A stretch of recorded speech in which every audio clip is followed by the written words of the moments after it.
Syederalun gerbang SDN Kota Baru 2 dan 3 Bekasi dipenuhi karangan bunga usai sejumlah murid meninggal dunia dalam kecelakaan tragis di Jalan Sultan Agung pada Rabu 31 Agustus 2022 lalu.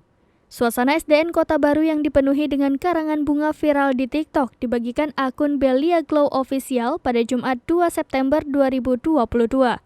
Dalam video yang dibagikan terlihat ada belasan karangan bunga yang berjajar di pinggir titik lokasi kecelakaan di Jalan Sultan Agung, Bekasi. Karangan bunga itu datang dari warga yang simpati atas peristiwa tragis yang menimpa murid sekolah dasar itu. Video tersebut kemudian viral di TikTok dan disaksikan 4,4 juta netizen.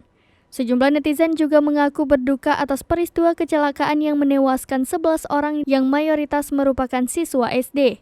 Netizen meyakini semua yang menjadi korban dalam peristiwa kecelakaan itu meninggal dalam keadaan syahid sebab tengah menempuh pendidikan dan bekerja. Diketahui kecelakaan sebuah truk yang diduga oleng hingga menabrak sejumlah pengendara sepeda motor di Jalan Sultan Agung, Bekasi mengakibatkan total korban mencapai 30 orang. Hal ini disampaikan Dirlantas Polda Metro Jaya Kombes Polisi Latif Usman. Dari 30 korban itu diketahui terdiri dari anak-anak sekolah dan orang dewasa. Kecelakaan itu terjadi di depan SDN Kota Baru 2 dan 3 Bekasi Barat.